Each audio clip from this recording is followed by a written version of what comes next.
예수님은 12제자를 부르시고 그로부터 본격적인 3년간의 공생의 사역을 주님은 시작하셨습니다. 예수님께서 갈릴리 해변을 다니시다가 처음으로 제자를 부르셨는데 그 제자는 바로 베드로였습니다. 그리고 그 형제 안드레였습니다. 갈릴리 바다에서의 첫 부르심과 더불어 베드로는 예수님의 공생의 3년 동안 예수님과 가장 가까이 하면서 많은 사역들을 하였습니다. 베드로는 다른 제자들이 경험하지 못한 특별한 사역도 했습니다. 변화산상에서 예수님께서 변화되시는 그 모습도 보았고요. 회당장 야이로의 딸을 살리실 때 다 들어갈 수 없었지만 베드로와 두 제자와 그 가족만이 들어가서 그 모습을 보았습니다. 또 그는 무리를 걷는 경험을 했죠. 이렇게 모든 예수님의 사역 가운데 가장 중심에 있었던 제자가 바로 베드로였습니다. 그런 베드로에게 오늘 말씀은 큰 영적인 신앙의 고비가 있는 것을 볼 수가 있습니다. 예수님을 버려두고 도망쳤던 그런 사건과 예수님을 부인한 사건 말이죠. 베드로의 일생에 가장 지울 수 없는 치욕과 같은 오늘 사건을 통해서, 예수님을 부인한 사건을 통해서 오늘 우리에게 주시는 메시지가 무엇인지 각자 깨닫는 은혜가 있으시기를 주님의 이름으로 축원합니다. 본문을 보면 어둡고 정말 무거운 분위기 속에서 시작합니다. 오늘 말씀을 읽진 않았지만 47절 말씀 이하를 보면 알 수 있듯이 제자 중에 한 사람이었던 유다라는 사람이 예수님을 배반함으로 말미암아서 예수님께서 대제사장들에게 끌려가시는 그 장면이 나와 있습니다. 예수님을 따르던 제자들은 한 사람도 남기지 않고 예수님과 동행하지 않죠. 모두가 예수님 곁을 떠나서 도망쳐 버리고 맙니다. 제자들 누구 하나 결박당해서 끌려가는 예수님과 가까이에서 동행하는 사람이 아무도 없었습니다. 예수님의 사람거리에 조롱거리가 됐죠. 심지어 뺨을 맞으면서 희롱도 당하셨음을 볼 수가 있습니다. 근데 54절 말씀 보면, 오늘 본문의 말씀 보면 예수님께서 대제사장의 집으로 끌려가실 때 베드로가 멀찍이 따라가는 모습을 우리는 볼 수가 있습니다. 그렇다면 멀찍이 베드로가 따라갔던 그 이유가 무엇일까요? 그래도 수제자였던 그 책임 때문이었을까요? 아니면 가장 많은 시간들을 예수님과 보냈기 때문에 그 남아있는 정 때문이었을까요? 아니면 남아있는 양심 때문이었을까요? 아니면 사람들의 곱지 않은 시선들, 예수님과 가장 가까이서 있었던 터라 사람들에게 자신의 정체가 드러날까봐, 손해가 올까봐 그래서 멀찍이 예수님을 따라갔던 것일까요? 여러분들의 생각은 어떠십니까? 그 세 가지 질문 중에서 가장 타당하다고 여기시는 그 답이 무엇입니까? 수제자로서의 책임? 아니면 3년간 예수님과 동행하면서 남아있던 그 정 때문에? 그러나 오늘 본문의 말씀 보면 베드로가 예수님과 함께 있었다는 그 사실이 드러나게 됐을 때 발생하는 피해 때문에, 손해 때문에 라고 우리는 알 수가 있습니다. 당시 예수님을 주로 고백했던 사람들에게는 유대 공동체 안에서 출교를 당할 수밖에 없었습니다. 더 이상 유대 공동체 안에서 아무런 생활도 하지 못하고 권리를 누리지 못하는 그런 출교를 당할 수가 있었습니다. 더 이상 유대 공동체 안에서 삶을 살아갈 때 누리지 못하는 그런 손해가 있을 수 있었습니다. 이보다 더 큰 불이익을 당할 수도 있었겠죠. 그런 사실은 베드로가 예수님을 따라가지 못하게 만드는, 멀찌감치 따라가게 만드는 그런 원인이 되었습니다. 그래서 베드로는 사람들의 의식을 하죠. 사람들의 의식이 시작했습니다. 누군가 나를 알아보면 어쩌나, 내가 예수님과 동행했던 그 3년간의 시간들을 유심히 살펴보면서 내가 그 사람이라는 것을 알아보면 어쩌나 하고 내심 초조해하는 마음이 베드로에게 있었습니다. 그런 이유로 베드로는 가능한 한 멀찌감치 예수님을 따랐던 것입니다. 멀찍이 서서 사람들을 바라보면서, 또 예수님을 바라보면서 사람의 눈에 들키지 않도록, 최대한 내가 예수님의 제자라는 것을 드러내지 않도록 그는 주의를 의식하며 따랐습니다. 그는 예수님과 함께했던 마지막 만찬의 모습과는 너무나 대조적이죠. 마태복음 26장 31절에서 35절 말씀 보면 예수님께서 제자들에게 다 말씀하십니다. 오늘 밤에 너희가 모두가 나를 부인할 거라, 이렇게 말씀하십니다. 그런데 그때 베드로는 이야기하죠. 모두 주를 버릴지라도 나만은 나만이 예수님을 버리지 않을 것입니다 라고 이야기합니다. 그때 예수님께서 말씀하십니다. 아니야, 내가 정말로 얘기하는데, 진실로 얘기하는데 오늘 밤 닭 울기 전에 내가 나를 3번 부인할 거야. 베드로는 그래도 이야기합니다. 내가 주와 함께 죽을지언정 주를 부인하지 않겠습니다. 모두가 주님을 버려도 나만은 주님을 버리지 않겠습니다. 살아도 같이 죽고 죽어도 같이 죽겠습니다.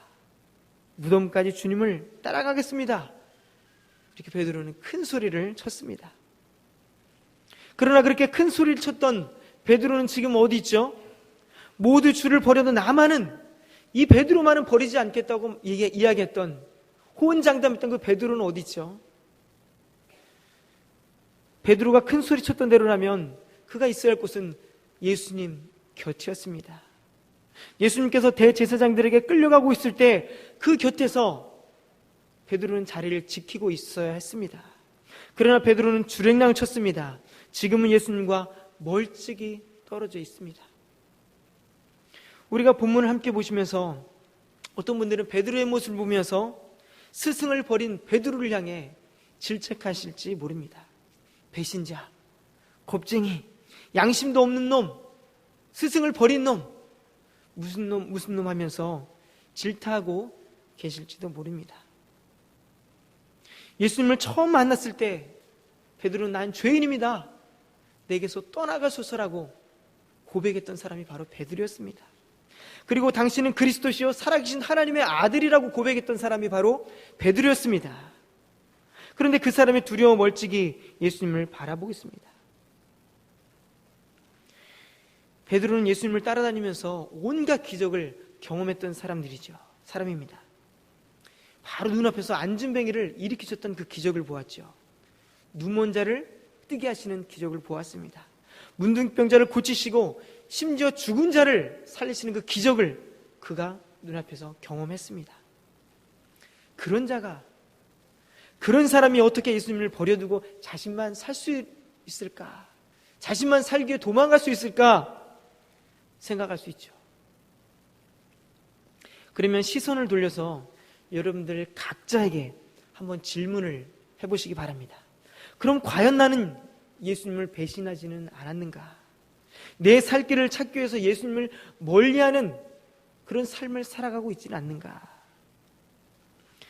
여기 계신 여러분들 모두가 거듭났다고 하는 전지하 예수님을 처음 만났을 그때를 한번 회상해 보십시오.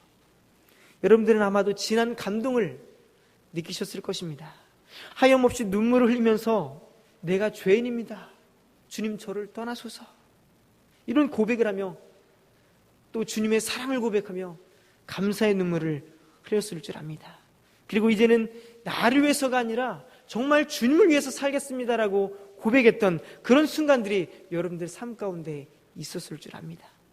주를 향한 첫사랑을 느끼면서 주님 한 분만으로 만족했던 그때, 주님만으로 세상 모든 것을 얻었다고 느꼈을 그때에 여러분들은 눈물을 흘리며 감사함으로 주님 앞에 나아갔을 것입니다. 그러나 좀 더 생각해 보기를 원하는 것은 당장이라도 주를 위해 죽으려면 죽을 것만 같았던 그때와 현재 여러분들의 삶을, 여러분들의 모습들을 한번 비교해 보라는 것입니다. 여전히 주의 사랑을 생각만 해도 마음에 감동이 있다면, 감사의 마음과 헌신의 고백이 여러분들 가운데 계속해서 있다면 정말 여러분들은 지금까지 잘 사신 분들입니다. 신앙생활을 잘 유지하고 계시는 겁니다. 그러나 모두가 그렇지 않을 것이라 저는 생각합니다. 펑펑 울며 눈물을 흘리던 그날이 있었지만, 구원의 그 은혜를 누리며 감격하는 그 순간이 있었지만, 지금은 전혀 다른 삶을 살고 있는 분들도 있을지 모릅니다. 여전히 영적인 삶을 제대로 살지 못해서 실패의 실패를 거듭하며 사는 분도 있을지도 모릅니다. 그러면서 이런 생각도 하죠. 내가 이 정도밖에 되지 않는가? 내가 왜 이런 삶을 살고 있는가? 내 자신에 대해서 실망을 계속해서 하고 있는 분도 있을지 모릅니다. 여러분 가운데 날 구원하신 감동이 사라지고, 내가 교회는 출석하고 있지만, 교회에 적을 두고 있지만 예수님과 상관없이 나를 위해 살아간 나를 만족하며 내 인생을 만족하며 살아가는 그 시간들이 많다면 멀찍이 예수님을 물끄러미 바라보고 있는 그 베드로와 다를 바가 없다는 사실입니다. 여러분들이 예수님을 메시아로 하나님의 아들로 고백하고 있는 그런 많은 영적인 체험을 했을지라도 그것이 여러분들의 믿음을 계속해서 지속해 줄 수 있는 것이 아닙니다. 얼마든지 여러분들은 예수님을 고백했지만, 주로 고백했지만, 영적인 많은 체험들을 했지만 여러분들은 여전히 실패할 수 있는 가능성이 다분히 많은 사람들입니다. 베드로가 구원의 확신이 없었습니까? 예수님을 따라다니면서 얼마나 많은 체험들을 했습니까? 귀신도 쫓아냈습니다. 예수님 행하신 많은 기적들을 그가 그대로 행했습니다. 그러나 지금 베드로의 모습은 어떻습니까? 지금 여러분들의 삶이 자녀들에 대한 걱정과 또 직장과 노후와 돈과 건강 이런 것들로 인해서 예수님이 여러분들의 삶의 뒷전이시라면 여러분들은 베드로와 같이 실패하고 있는 인생을 지금 살아가고 있다는 사실입니다. 내가 언제 주님을 부인했어? 이야기할지도 모르죠. 그러나 여러분들이 가장 사랑하는 것이 예수님이 아니라 하나님이 아니라 여러분들이 물질이 되고 자녀가 된다면 그것은 우상을 섬기는 것과 동일하죠. 하나님이 이스라엘 백성들에 대해서 말씀하셨습니다. 너희가 나를 버렸다. 우상을 섬김으로 해서 너희가 나를 버렸다라고 주님이 말씀하셨습니다. 내가 있어야 할 곳은 어딘지 이 시간 한번 질문해 보시기를 바랍니다. 여러분들이 있어야 할 곳은 바로 예수님 곁입니다. 교회를 다니는 것만으로 여러분들 만족하지 마십시오. 내 의무를 다했다고 여러분들 확신하지 마십시오. 삶이 주님과 관계하고 있는 삶을 살고 있는지 이 시간 한번 돌아보시면서 혹시나 예수님은 뒷전이고 나를 위해 살고 있는 모습들은 얼마나 많은지 돌아보시면서 이 시간 무엇보다 예수님을 가까이 하는 삶이 가장 복되다는 것을 기억하시고 주님만을 온전히 따르며 순종하는 여러분들의 삶이 되시기를 주님의 이름으로 축원합니다. 이렇게 베드로는 모두가 주님을 떠나도 나만은 결코 주님을 떠나지 않겠다고 큰 소리를 쳤던 사람이었죠. 그러나 자신이 말한 그 약속을 불과 몇 시간도 지나지 않은 채 그는 지키지 못했습니다. 예수님께서 결박당하실 때 그는 도망자였습니다.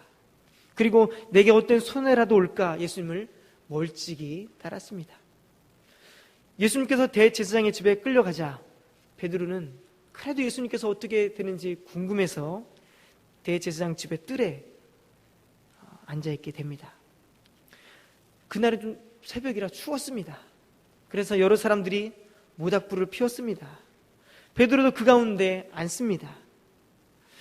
불빛이 베드로의 얼굴을 비추었고 그 빛은 베드로가 누구인지 알게 하였습니다. 그때 한 여종이 불빛에 비친 그 베드로의 모습을 보는 겁니다. 유심히 살펴보는 겁니다. 그리고 이야기하죠. 이 사람도 그와 함께 있었습니다. 예수라는 자와 함께 있었습니다. 보세요, 이 사람도 예수라는 자와 함께 했던 그 자입니다. 수많은 사람들이 예수님을 따라다녔던 터라 많은 사람들은 아마도 베드로의 얼굴을 많이 보았을 것입니다. 아마 낯이 익었을 것입니다. 여종의 말에 불을 쬐고 있던 사람들, 베드로와 가까이 있던 사람들은 아마 유심히 베드로를 살펴보았겠죠. 베드로는 난감했습니다. 여종의 말에 쥐구멍이라도 있으면 숨고 싶었습니다. 그러나 이 순간 만약 도망을 치기라도 한다면 내가 예수와 함께했던 예수님과 함께했던 그 사실이 발각될까 두려운 마음에 그는 발뺌을 했습니다. 거짓말을 이야기했어야 됐습니다. 이 여자여, 내가 그를 알지 못하노라. 난 예수라는 사람을 전혀 알지 못해. 이렇게 어렵사리 위기를 모면했습니다. 그런데 조금 후에 또 다른 사람이 베드로를 보며 이야기하는 겁니다. 너도 그 도당이라. 분명히 너도 예수라는 자와 함께 있었던 자다. 이야기합니다. 이런 난감할 때가 있을까요? 한 번 부인했는데 여기서 끝났으면 좋았을 텐데 다시 한번 어떤 사람이 예수님과 함께 있었다 이야기하는 겁니다. 다시 한번 거짓말을 해야 했죠. 이 사람아, 나는 아니라니까. 아까도 아니라고 말했지 않느냐?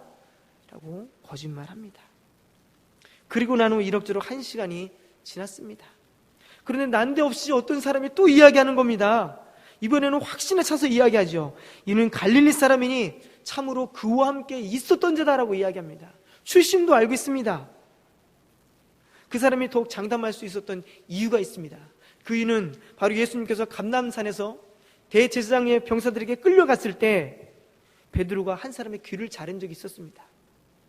그런데 귀를 잘린 사람의 친척이 바로 지금 이야기하고 있는 사람인 것입니다. 친척이 귀를 잘리는 장면을 보았을 때 그 사람이 귀를 자른 사람의 인상을 잊을 수가 있겠습니까? 그 강한 인상을 잊을 수가 있겠습니까? 자신의 친척의 귀를 자른 사람을 잊을 수가 있겠습니까? 없는 거죠. 그래서 확신 있게 이 사람을 이야기하는 겁니다. 이 사람이 예수라는 자와 함께 있었던 자다. 확신 있게 이야기하는 겁니다. 발뺌할 수 있을까요? 꼼짝없이 당하게 생겼습니다. 지금까지 애써서 부인했는데 또 부인하지 않으면 내가 예수와 함께 있었던 자라는 것이 발각될 수밖에 없는 것이죠. 그래서 끝까지 가보자는 생각이 들었습니다. 이 사람아, 나는 내가 하는 말을 정말 몰라. 이 사람 왜 이래? 이야기합니다. 마가는 이야기하죠. 베드로가 모른다고 저주까지 하면서 맹세했다고 성경은 말씀하고 있습니다. 베드로의 말에는 나는 이 사람과 전혀 아무런 상관이 없는 사람이야. 예수라는 자와 절대 나는 연관 짓지 마. 라고 이야기하는 것입니다. 베드로는 또 한 번 예수님을 부인하는 그 현장에 서 있습니다. 한 번의 부인이 아니라 3번씩이나 강하게 예수님을 모른다고 그는 이 현장에서 부인하고 있습니다. 그렇다면 이 베드로에게 소망이 있을까라는 생각을 해봅니다. 예수님께서 도망쳤고요. 예수님 앞에서 도망쳤고 또 예수님을 저주하면서 모른다고 그는 부인하고 있습니다. 이런 베드로에게 소망이 있을까요? 누가복음 9장 23절 말씀 보면 예수님께서 말씀하셨습니다. 아무든지 나를 따라오려거든 자기를 부인하고 날마다 제 십자가를 지고 나를 따를 것이니라. 분명 말씀하십니다. 나를 따르려면 너 자신을 부인해야만 해. 내 전토, 내 가족, 내 재물, 내 명성, 내 생명일지라도 너는 부인해야만 해. 그리고 예수님을 따르기 위해 십자가를 지라고 주님 말씀하셨습니다. 한 책에서 십자가를 진다는 의미를 이렇게 이야기합니다. 이 땅에서의 시민권이 오래전에 우리를 위해 만들었던 꿈을 떠나보내는 것, 버리는 것, 나를 위해 준비된 이 땅에서의 삶의 방식을 버리고 이제는 하나님 나라를 향한 새로운 삶을 사는 것을 의미합니다. 이 세상에 속한 것들을 버리기 위해 얼마나 많은 포기와 아픔과 인내가 필요하겠습니까? 자기를 부인하는 것과 십자가는 지는 결단이 없다면 누가복음 12장 9절의 말씀처럼 사람 앞에서 나를 부인한 자는 하나님의 사자들 앞에서 부인을 당하리라 라고 말씀하는 것과 같이 될 수밖에 없습니다. 베드로는 전혀 자신을 부인하거나 자신이 져야 할 십자가를 지지 않고 있는 모습을 우리는 볼 수가 있습니다. 그렇다면 예수님을 두고 도망쳤던 한 번의 실패와 사람들 앞에서 3번 부인하고 마는 베드로에게는 이제 희망이 없는 것일까요? 이제 포기하고 말아야 되는 것일까요? 더 이상 주류에 살지 못하는 것일까요? 여러분들이 지속적으로 몇 번의 실패를 했을 경우에 그럴 때 드는 생각이 있죠. 여기서 이제 그만할까? 나 이제 자신 없어. 여기가 나의 한계인가 봐. 라면서 포기하는 발언을 하죠. 내 자신에 대한 실망에 거듭하면서 그러면서 또 때로는 하나님께 질문합니다. 내 모습을 보면서 주님, 저는 왜 이렇게 가능성이 없는 것입니까? 왜 제가 이 모양입니까? 라고 한탄하며 하나님께 원망할 때도 있습니다. 삶의 문제들 안에서 내 자신을 믿지 못하고 한없이 추락하고 마는 그런 일들이 있듯이 영적인 추락도 있음을 여러분들은 믿으시기 바랍니다. 하나님의 말씀에 대한 불순종의 삶이 여러분들은 반복되어질 때가 있죠. 예수님을 원치 않는 삶을 계속해서 반복적으로 살아갈 때가 여러분들이 있습니다.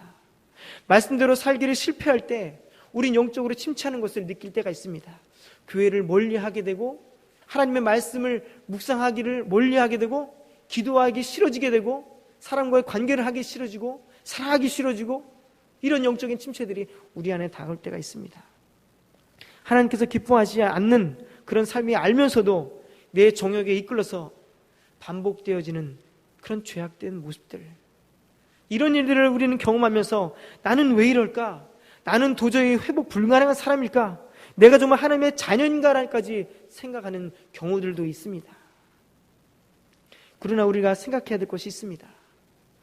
거듭되는 실패와 좌절로 인해 실패한 인생이라고 여겨질 때 우리가 잊지 말아야 될 것은 그 모습들을 사단이 원한다는 것입니다. 우리가 영적인 실패에 있어서 계속해서 실패 거듭할 때 우리가 좌절하고 낭망하고 주님과 점점 멀어지는 삶을 살아갈 때 사단이 그 기회를 엿보고 있다는 사실입니다. 주님은 그것을 원치 않습니다. 여러분들이 계속해서 추락하고 있는 모습들, 영적으로 계속 추락하고 있는 모습들을 주님은 원치 않고 계십니다. 다시 털고 일어나기를 주님은 원하고 계십니다. 예수님을 3번 부인하는 말을 마치기 전에 달기 우렸습니다. 그때 예수님은 몸을 돌이켜 베드로를 보십니다. 예수님께서 몸을 돌이켜 베드로를 바라보셨던 이유가 무엇이겠습니까? 내가 나를 부인했니? 내가 어떻게 그럴 수 있어?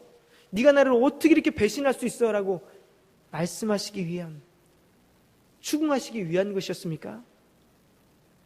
그것이 아닙니다. 예수님께서 오늘 닭 울기 전에 내가 나를 3번 부인하리라는 그 말씀을 기억나게 하시고, 그러므로 말미암아 내가 돌이키고 다시 그렇지 않도록 나를 다시 부인하지 않고 자기 십자가를 지고 사는 삶을 살라는 그 무언의 메시지였던 것입니다. 예수님을 3번 부인했을 때 들렸던 그 닭의 울음소리, 그리고 베드로를 바라보는 예수님의 시선, 베드로는 심장이 멈출 것만 같았습니다. 죽고 싶을 심정이었습니다. 도대체 내가 무슨 짓을 한 거야? 미쳐버릴 것만 같았습니다. 3년 동안 나를 가장 가까이에서 가르치시고 사랑했던 그 예수님을 배신한다는 생각에 견딜 수 없는 그런 고통이 다가왔습니다. 예수님을 위해 심지어 죽음도 마다하지 않겠다고 자신했지만 지키지 못했던 자신의 모습이 너무나 미워졌습니다. 참을 수 없는 내면의 고통이 몰려왔습니다. 내가 왜 이랬어야만 했는가? 내가 왜 예수님을 부인하다 못해 저주까지 했어야만 했는가? 나란 사람은 도대체 어떤 존재란 말인가? 베드로는 더 이상 주체할 수 없는, 건들 수 없는 그 마음 때문에 예수님을 보고, 돌이키신 예수님을 보고 주님의 말씀이 생각나서 그는 밖에 나가서 철저히 통곡합니다. 그 통곡의 의미가 무엇이겠습니까? 내가 주님 앞에서 주님을 부인했던 그 마음도 있었겠지만 주님 앞에 내려놓는 그 통곡이었습니다. 내가 왜 이럴 수밖에 없었는가? 주님 왜 이럴 수밖에 없었습니까? 용서해 주세요라는 그 회개의 통곡이었습니다. 주님 앞에 낯을 들 수 없을 만큼 내 멋대로 살았던 그 모습이 내 안에 남아있다면 나는 구제불능이야. 주저앉아서는 안 됩니다. 통곡의 자리에 여러분들이 있어야 할 줄 믿습니다. 내 자신에 대한 연약함에 대한 통곡, 주님 앞에 떳떳하지 못한 삶을 살았음에 대한 통곡, 주님보다 다른 세상의 모든 것들이 내 주인으로 삼았던 그런 모습들에 대한 통곡, 실패를 거듭했을지라도 포기하지 않고 다시 일어설 수 있는 그런 통곡의 현장에 여러분들이 있어야 될 줄 믿습니다. 다시 일어설 수 있는 것은 예수님이 베드로를 보신 그 현장, 그리고 말씀이 그에게 들려졌을 때, 다시 생각났을 때 그는 다시 회복할 수 있었습니다. 베드로를 쳐다보실 때 주는 원망이 아니라, 추궁하시는 것이 아니라 사랑의 마음으로 베드로를 바라보셨습니다. 예수님은 나를 부인했던 자 베드로라고 하시면서 평생 그를 실패자로 주님 보시지 않습니다. 이 말씀을 쭉 보시면 알 수 있듯이 주님은 그를 회복시켜 주십니다. 그리고 더 큰 일들을 주님은 감당케 하십니다. 예수님은 베드로가 실패했을지라도 포기하지 않고 사랑하심을 우리는 알 수가 있죠. 요한복음 말씀 보면 예수님께서 베드로에 대한 사랑을 다시금 확인시켜 주십니다. 그리고 베드로가 예수님을 사랑하는지 다시금 그 고백을 듣습니다. 요한 아들 시몬아, 내가 나를 사랑하느냐? 요한 아들 시몬아, 내가 나를 사랑하느냐? 요한 아들 시몬아, 내가 정말 나를 사랑하느냐? 베드로는 고백하죠. 주님께서 아십니다. 내가 주님을 사랑하는 줄을 주님께서 아십니다라고 그는 고백합니다. 실패에 연속된 삶에서 베드로는 예수님의 사랑으로 다시 일어서게 되었습니다. 평생을 주를 위해 사는 삶을 살았습니다. 베드로의 서신에 그는 이렇게 고백합니다. 오히려 너희가 그리스도의 고난에 참여하는 것으로 즐거워하라. 너희가 그리스도의 이름으로 치욕을 당하면 복 있는 자로다. 자신의 목숨을 살리고자 예수님을 부인했던 베드로의 모습은 전혀 찾아볼 수가 없습니다. 희망이 완전히 사라졌다고 생각하고 있던 그 베드로는 변화되었습니다. 예수님의 수제자로서의 평생을 복음을 전하다가 고난을 당하고 치욕을 당하고 마지막엔 예수님께서 매달리셨던 그 십자가에 거꾸로 매달려 순교합니다. 사랑하는 성도 여러분, 거듭되는 세상의 실패, 거듭되는 영적인 실패로 인해 여러분들이 낙심하고 포기하고 싶을 때, 또 주저앉고 싶을 때 주님의 사랑으로 다시 일어서기를 바랍니다. 거듭된 실패로 나에게는 어떤 희망도 찾을 수 없다고 생각될 때 통곡의 자리에 있으시길 바랍니다. 주님을 찾으시길 바랍니다. 그러면 주님은 여러분들의 마음을 회복시켜 주시고 주님께서 여러분들의 삶을 붙들어 주시고 주님을 위해 헌신할 수 있는 그런 능력과 믿음을 여러분들에게 허락하실 것입니다. 스미스라는 분이 이런 이야기를 했습니다. 실패에 대해 이런 이야기를 합니다. 가장 영광스럽게 사는 사람은 한 번의 실패도 없이 나아가는 사람이 아니라 실패할 때마다 조용히 그러나 힘차게 다시 일어나는 사람이다. 또다시 실패할지라도 여러분들의 삶에 실패하고 또다시 실패하는 그 인생이 될지라도 주님의 사랑과 능력이 여러분들을 다시 일으켜 세우심을 믿고 통곡의 자리에 늘 있으면 하나님께서 분명히 여러분들을 통해 귀하신 하나님의 뜻을 이루어가는 도구로 사용하실 줄 믿습니다. 그런 은혜가 여러분들 모든 삶 가운데 있기를 주님의 이름으로 축원합니다.